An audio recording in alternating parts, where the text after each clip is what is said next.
Malayo. Oo, yung biyahe, mapagod. Pero pag nakita mo na kung yung nag-aantay sa'yo, mapapawi lahat ng pagod na yun. Kasi yung literal na pagod, isang tulog lang yan eh.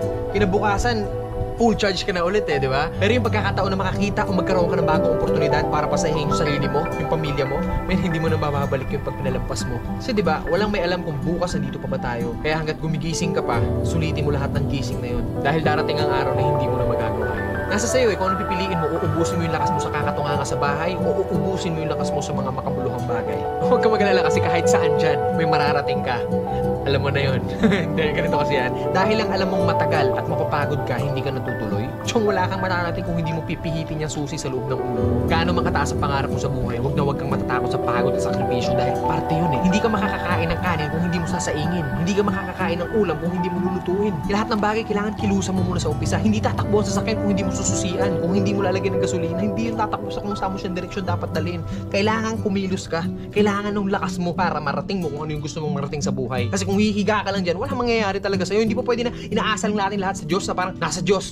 Lagi kong idadasal sa Diyos. Hindi pa pwede yun. Sabi nga nila, di ba, nasa Diyos ang awa, nasa tao ang gawa. So depende yan sa'yo kung ano yung gusto mong kilos. Sabi nga, work smart, not hard. Hard work nga yung ginagawa mo, pero sablay naman yung mga diskarte mo. Wala rin mangyayari, di ba? Smart move yung ginagawa mo, pero swabe lahat. Kailangan mo lang talaga gamitan ng tamang isip at tamang puso sa lahat ng bagay. Ang pangarap, para kang nagtatanim ng puno. Malaki pangarap mo, malaking puno yung kailangan mong itanim. Hindi naman pwede maghukay ka ng mababaw lang. Hindi naman pwedeng konting tubig lang yung ididilig mo dyan. Kung gusto mo ng malaking puno, malaking trabaho ang kapalit nun. At nasa sayo yun. Then pag nagbunga na yun, hindi pa pwede na hayaan mo na lang bumunga yan dyan. Hindi, kailangan pa rin ng maintenance. Ganon din sa atin. Kung ano yung marating natin, nandoon na tayo sa taas, hindi pa pwede na halalantutay ka na nandun sa taas. Pag hindi mo diniligan yung puno, magbunga man siya, isang beses lang, and then sa susunod hindi na ulit. Ganon yung pwede mangyari pag pinabayaan natin kung ano man yung narating natin sa buhay. Mawawala lahat sa'yo. Sayang yung oras. Oras kasi ilang oras lang ang binigay sa atin dito sa mundo. Depende sa atin kung saan natin yung nilalaan. Huwag ka matakot sa pagod kasi yung pagod, isang tulog lang yan. Bukas, malakas ka na ulit. Matakot ka sa oras na sinayang mo. Kasi pag lumipas yan, kahit tumambling ka pa ng 100 beses dyan,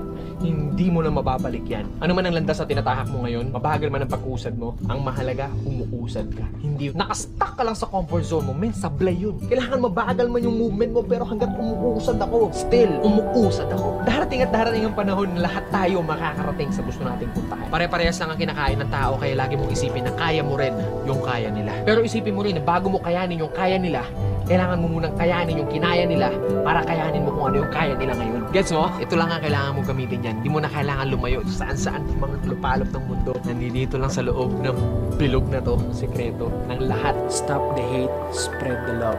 Napakarami pa sanang talento at kakayanan sa mundo. Takot lang tayong ipakita dahil sa takot sa sasabihin ng iba. Kaya mas pinipili na lamang nating maging kagaya nila. Maling-mali, stand on your feet. Huwag kang magpapa-apekto sa sasabihin ng iba. Bigyan mo ng oras ang sarili mong kilalanin kung sino ka at ano ang kaya mong gawin. Sariling pag-angat mo ang pinag-uusapan natin dito. Kaya todohan mo lang. Higit sa lahat, ano ang kaya mong iambag na kabutihan sa mundo na marami ang makikinabang. Hindi lang pera ang tinutukoy ko. Kung wala tayo noon, magpasaya na lang tayo ng kapwa natin dahil iba ang epekto ng ligaya sa tao pag masaya. Doon natin naiisip na mas marami pa pala tayong kayang gawin. Ang resulta, mas aangat ang bawat isa. Tama na ang hilaan pababa. May kanya-kanya tayong tungkulin sa mundo. Kaya kung may naiiba man, huwag nating husgahan. Paano tayo lalawak kung mananatili tayong makitid? Spread the love, stop the hate. Dapat gano'n naman talaga ang gawin natin, di ba? Paano tayo aangat? Kung may naiiba man, hayaan natin silang maging iba. Kung ano tayo, yun tayo. Kung sila yun, sila yun. Huwag natin silang husgahan, huwag natin silang tingnan ng mababa o ano man yan. Kung nag-uumpisa sila at ikaw nandito na, hayaan mo silang mag-umpisa. Kasi kung ikaw ang nag-uumpisa at sila ang nandoon at ikaw ang hinusgahan, hindi mo rin naman magagawa ng tama. Mas lalo ka lang madidiscourage. So, gawin mo kung ano yung kakayanan mo. Gawin mo kung ano yung sa tingin mong magaling ka. Ano yung sa tingin mong tama. Disiplina, lakas ng loob. Pag pinagsabay-sabay mo yun, walang imposible. Siguradong mararating mo kung ano man yung pinapangarap mo. Diretso lang ang tingin, diretso lang ang lakad. Isipin kung marami mga nakatingin sa'yo, normal lang yun. Di ba nga pag dumating ang mga kana sa isang lugar ng mga Pinoy, syempre mapapatingin tayo sa kanila na parang, bakit may mga puti dito? Syempre kasi, naiiba sila. That's the point. Kaya kung naiiba ka, normal lang na pagtinginan ka ng lahat. Kaya huwag mong iisipin yun. Huwag kang maiilang, huwag kang mahihiya. Gawin mo lang ng gawin yung gusto mong marating. Tuloy-tuloy lang ang biyahe. Walang ibang tutulong sa sarili natin kung di tayo lang rin.